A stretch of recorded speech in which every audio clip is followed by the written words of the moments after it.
Bonjour et bienvenue dans cette vidéo. Alors aujourd'hui, vidéo va se faire dans la suite de ce qui s'est dit dans la précédente vidéo, qui était basée sur les choix. Et donc la question qui se pose maintenant, c'est de savoir jusqu'où ne pas aller trop loin, à partir d'où doit-on s'arrêter. Et je pense que c'est particulièrement important dans la relation d'aide. Nous, en tant que coach, nous sommes souvent confrontés à cette question. Et je vois pas mal de jeunes coachs en devenir, alors je le vois à travers les exercices qu'ils pratiquent ou à travers leurs pratiques supervisées. Mais je suppose aussi qu'un certain nombre de coachs du quotidien peuvent être tentés de dépasser certaines limites, enfin ce que moi je considère être certaines limites. Et puis toute personne que nous sommes avons peut-être tendance aussi, pensant faire le bien, avons-nous tendance à dépasser certaines limites avec nos conjoints, avec nos amis, avec nos connaissances, etc.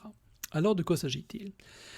Je vous rappelle que nous avons des choix, et c'est ce que nous avons vu dans la précédente vidéo. Donc nous avons des choix, et puis les conséquences de ce choix nous appartiennent. Nous avons la responsabilité de ces choix, et les conséquences qui en découlent sont bien nos choix. Alors si c'est vrai pour nous, c'est vrai pour les autres également. Alors, quelle est la situation? Mais la situation est la suivante.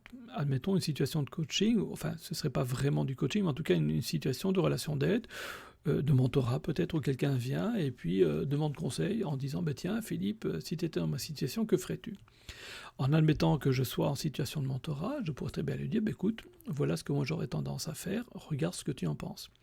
Cette dernière partie ayant pour but de lui rendre la responsabilité. Donc je lui montre ce que moi j'aurais tendance à faire. Moi j'ai tendance à vouloir le faire en fonction du référentiel qui est le mien, en fonction des croyances qui sont les miennes, en fonction de la façon dont je comprends le monde, en fonction de la façon dont j'établis ma hiérarchie de priorités et de valeurs, etc. Donc en fonction de ce qu'on appelle sa carte du monde. Donc en fonction de ma carte du monde, je lui dis voilà ce que moi j'aurais tendance à faire. Regarde ce que toi tu en penses. Donc ça peut l'inspirer, à partir de là il peut commencer à réfléchir, donc il ne réfléchit plus à partir de rien, à partir du néant, il peut tenter de se positionner par rapport à une recommandation qui pourrait être faite, en tout cas par rapport à une réponse possible, et puis en fonction de ça, ça peut l'aider à forger sa propre réponse. Donc jusque-là, je n'ai pas de problème intellectuel par rapport à ça. Là où ça deviendrait problématique, c'est si je commence à accompagner une personne en lui disant écoute, voilà, face à cette situation, voilà vraiment ce que tu dois faire. Et puis que je me répète dans le temps. Et je répète, je dis toujours une deuxième fois, une troisième fois, une quatrième fois, une cinquième fois, une sixième fois, enfin bref, et je rentre dans une sorte de harcèlement. Et chaque fois que je vois la personne, par rapport à ce problème, surtout si elle s'en plaint, chaque fois je dis écoute, c'est idiot, voilà ce que tu devrais faire, voilà ce que tu dois faire, voilà ce que tu dois faire, voilà ce que tu dois faire, voilà ce que tu dois faire, voilà ce que tu dois faire. Déjà, rien que dans la façon de le lire ici, ça vous énerve déjà, probablement. Et c'est ça le point, justement. C'est qu'à un moment donné, si je continue à harceler la personne avec ma recommandation, je ne lui reconnais pas le fait qu'elle est responsable de ses propres choix et qu'elle a le droit de poser tous les choix qu'elle a envie de poser. Et à condition, évidemment, d'accepter les conséquences de ses choix. Je dis, la personne qui poserait des choix et qui n'accepterait pas les conséquences ou qui voudrait me mettre les conséquences de ses choix sur le dos, ça ne marcherait pas. De toute façon, déjà, elle pourrait tenter de les mettre tant qu'elle veut. C'est pas pour ça que je les prendrais nécessairement, ça j'entends bien. Mais il y a des personnes qui ont cette tendance à vouloir ne pas prendre la responsabilité des conséquences de leurs choix. Bon, ça, elles vont apprendre un peu durement, probablement à travers la vie, qu'elles ne peuvent malheureusement y échapper. Et puis de toute façon, elles pourront toujours se plaindre en disant « Regarde, je suis dans les souffrances à cause de ce vilain méchant pas beau là-bas ». Je veux dire, elle vivra quand même sa souffrance jusqu'au jour où elle commencera peut-être à comprendre les choses différemment. Mais là n'est pas tellement mon propos. Mon propos, c'est que je pense que nous nous adressons a priori à des gens qui sont intelligents, en tout cas qui sont capables de comprendre. Donc, lorsque je dis les choses une fois, lorsqu'éventuellement je les répète une deuxième fois, et éventuellement à l'extrême, je le répéterai une troisième fois. Après ça, je me dois d'arrêter. Je dois me taire. Je ne dois plus revenir sur ce sujet, sauf si la personne, je veux dire, me demande à nouveau d'en parler. Mais je n'ai plus à revenir sur le sujet, j'ai à me taire. Pourquoi? Parce que je me suis adressé à une personne intelligente. Elle a compris ce que je lui disais. Enfin, la probabilité en tout cas qu'elle ait compris est énorme. Et donc, simplement, elle a posé le choix de ne pas suivre ma recommandation.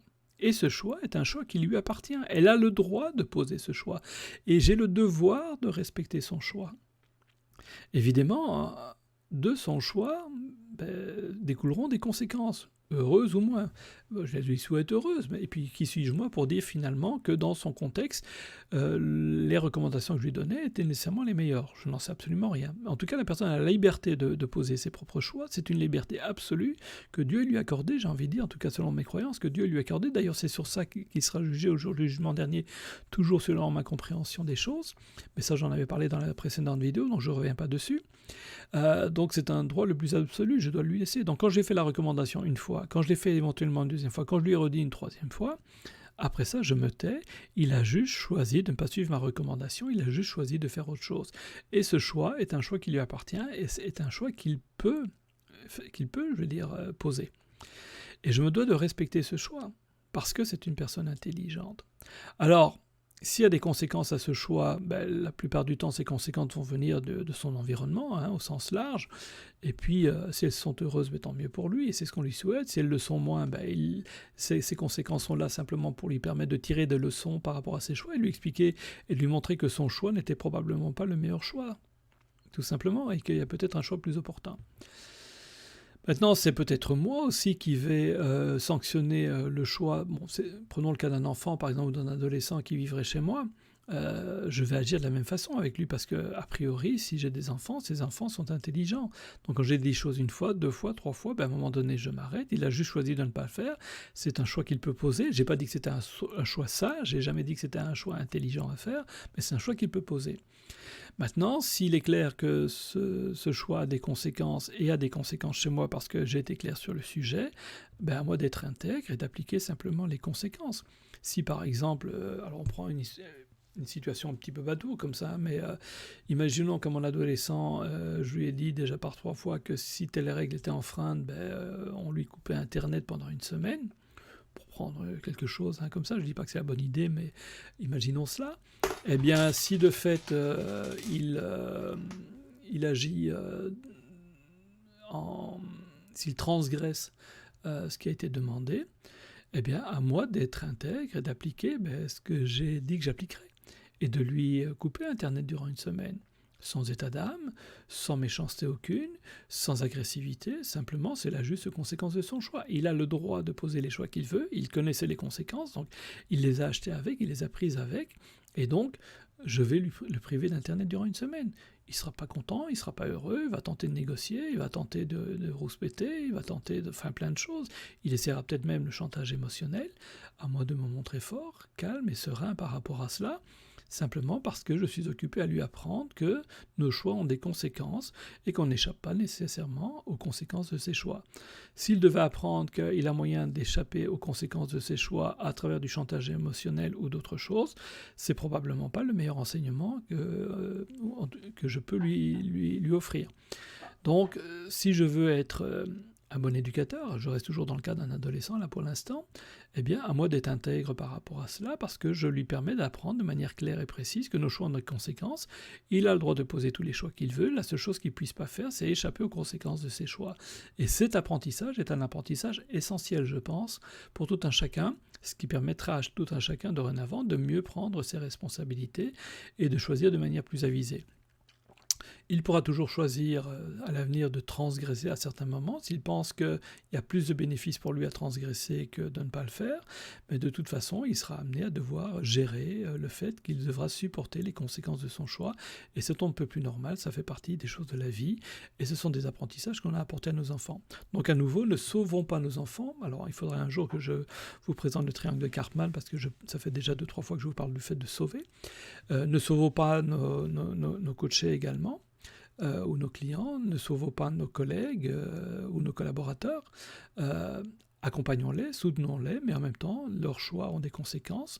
Et je veux dire, ça fait partie du processus d'apprentissage et ça leur permet de grandir. Évidemment, les choses ne doivent pas se faire avec rage, avec animosité, avec violence, non. Elles se font en toute sérénité, de manière calme et posée, je veux dire, en sage que nous devrions être, simplement, surtout si les choses ont été dites à la personne et si elle sait que les choses iront dans ce sens-là, c'est juste normal de faire en sorte qu'il reçoive la juste rétribution du choix qu'il a posé. Surtout que s'il a été prévenu à l'avance de cela. Et ça se passe tout à fait bien. Ce n'est ni une bonne ni une mauvaise personne, c'est juste une personne qui a posé un choix qui était peut-être moins judicieux. De ce choix, il va vers un échec.